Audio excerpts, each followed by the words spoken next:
It was a cold, windy evening in downtown Atlanta, and the streets shimmered, with rain as people hurried past. Umbrellas, high hearts, closed and eyes fixed on their own. Lives among them, too. Teenage twins Malik and Marcus sat huddled, under an old bridge wrapped in a torn gray blanket, trying to stay warm against the bitter wind. The sound of cars splashing through puddles echoed like distant thunder, and the faint smell of wet concrete mixed with hunger in the air. The city lights danced on the puddles, but for the twins there was no light in their world, only another night of survival. They were just 16, both tall and thin, their faces marked by struggle, but their eyes still held a spark of hope. Their mother had passed away too, years earlier after a long illness, and their father, a soldier, had never returned from deployment with no family to turn to. They ended up on the streets, learning how to live one day at a time. They collected bottles for coins and shared whatever food they could find. Malik was the quiet thinker. Marcus was the dreamer, always believing that someday things would get better. That night, Malik was searching near the park for cans when something caught his eye, a small black shape lying near a bench half buried in wet leaves. He bent down and picked it up, wiping off the rain. It was a wallet, not just any wallet, but a thick black leather, one that looked expensive, the kind only rich people carried. His fingers trembled slightly as he opened it. Inside there were neat stacks of crisp bills shining, credit cards, and a driver's license. The name on it read, Jonathan Reid, CEO of Reid Enterprises. Malik froze, staring at the card. Marcus, who had been sitting nearby, came over. "What you got there, bro?" Malik showed him, and Marcus' eyes widened. "Bro, this man's a billionaire. Look at all this money." Malik counted. At least $5,000. Cash right there in his hands. His stomach growled, and he looked at Marcus, who was shivering and hungry. Marcus whispered, "We could eat for weeks, maybe get a motel, even new clothes." Malik closed the wallet, slowly shaking his head. "Nah, man, that's not who we are. Mom always said do right even when no one's watching, and I can hear her saying it right now. We gotta give it back." Marcus sighed, staring at the rain falling harder now. "You sure, bro? Nobody would ever know." Malik nodded. "Yeah, I'm sure." And that one choice, that moment in the cold rain, would soon change both their lives forever. The next morning, the twins woke up to the chill of dawn, their blankets still damp from the night, before their stomachs growled with hunger. But Malik's mind was fixed on only one thing, finding the man whose name was on that wallet. He kept holding it close, as if it was something sacred. They had never even met anyone rich before, much less a billionaire, but something inside him said it was the right thing to do. Marcus rubbed his hands together to keep warm and looked at his brother. "You really think this man will care?" he asked. Malik shrugged. "I don't know. Maybe he will, maybe he won't, but at least we'll know we did the right thing."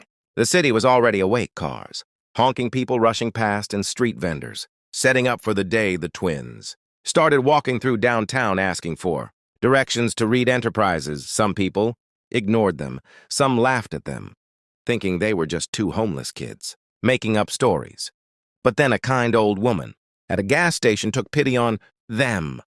She listened carefully as Malik explained, and she wrote down an address on a small napkin. "Here, sweethearts," she said softly. "That building is hard to miss. It's the one with all the glass and the big letter R on the top." The twins thanked her and continued walking for miles through crowded streets and long blocks of shining towers. Their shoes were soaked, their feet aching, but they didn't stop. Malik kept repeating to himself, "We're almost there. We just gotta keep going." When they finally reached the tall skyscraper that touched the clouds, both boys froze. It was massive, with glass walls that reflected the sun, and security guards standing by the door.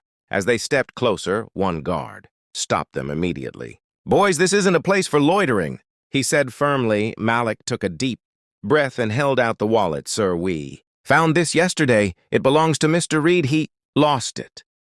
The guard looked doubtful until he opened the wallet and saw the ID inside. His eyes widened. Then he looked at the twins again and said, "Wait right here, don't move." A few minutes later, a man in a suit came down from the elevator.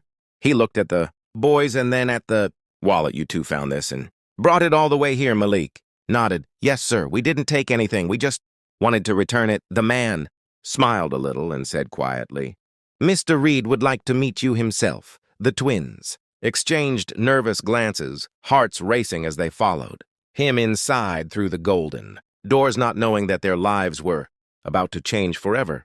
Inside the enormous glass building, everything felt unreal. The floors were so shiny the twins could see their reflections.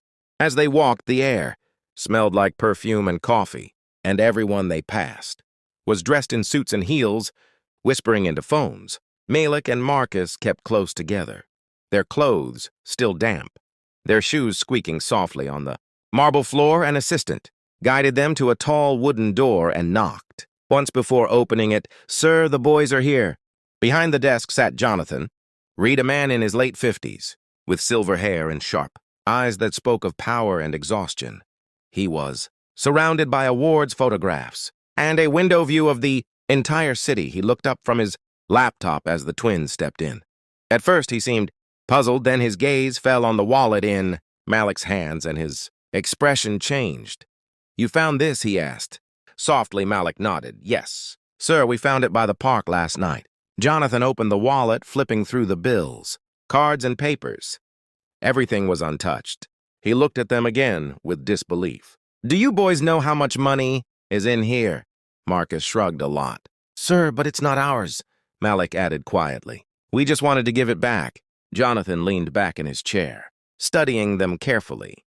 Two thin, hungry teenagers, standing there nervous but honest. He could tell from their clothes and the way they spoke that they were homeless.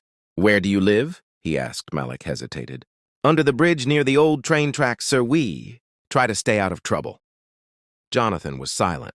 For a moment he remembered his own past, the days when he too had struggled, when he had worked 3 jobs just to survive before success came and made him forget what hunger felt like. He looked down at the wallet again, and then back at them boys. He said slowly, "You could have kept the money. Nobody would have known."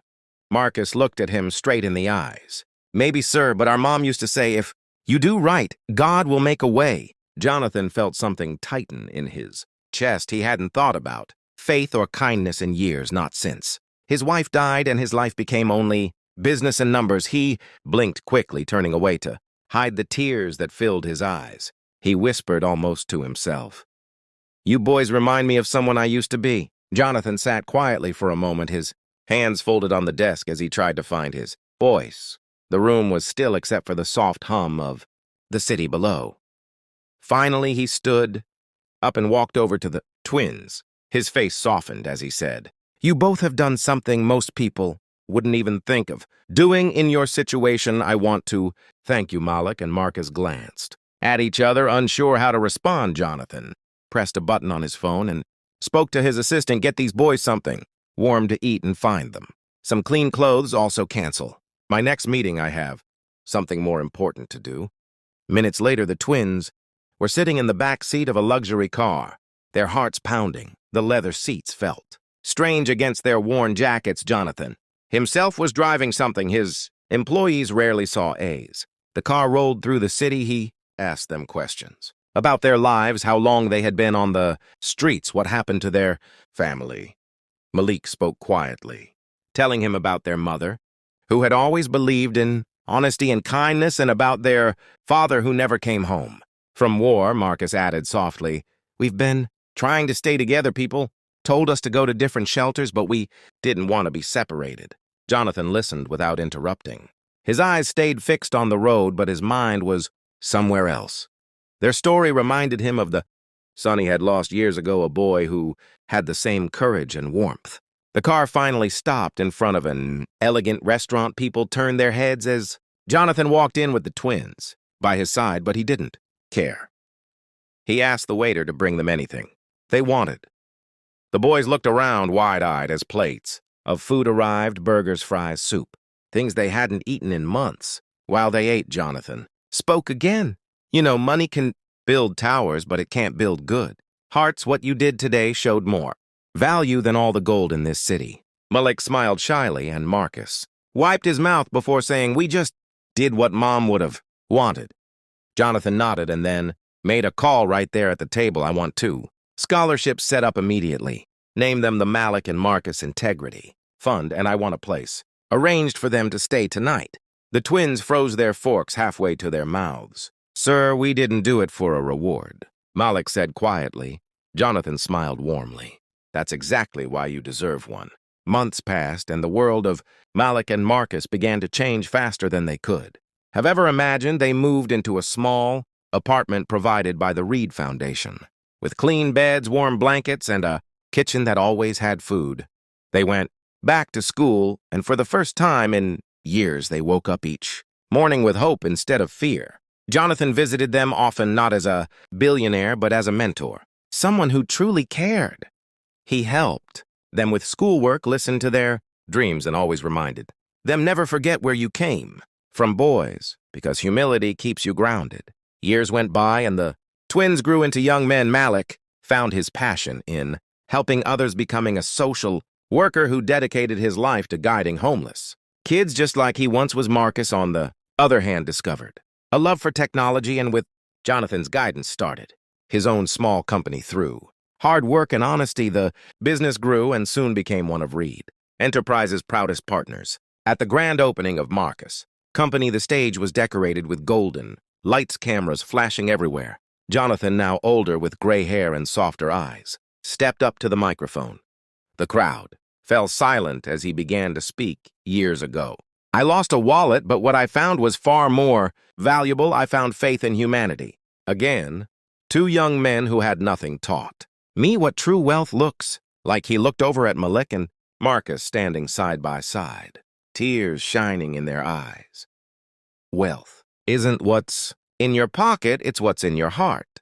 The crowd erupted into applause as Jonathan hugged them both. The twins smiled at each other. Malik whispered, "Guess what? Bro, we really made it." Marcus grinned, "Yeah, and we did it the right way." Their story spread across the internet, inspiring millions, reminding everyone that no matter how dark life gets, integrity and kindness can still light the path forward. Moral of the story: even when you have nothing, honesty and goodness are everything. Because doing the right thing might not make you rich in money, but it can make you rich in life. Narrator voice: you never know how one good choice can change your entire life. Malik and Marcus proved that kindness is still powerful. If this story touched your heart, give it a like, share it with someone who needs hope, and don't forget to subscribe for more inspiring true stories. Just remember, doing right even when no one's watching might be the moment that changes your destiny.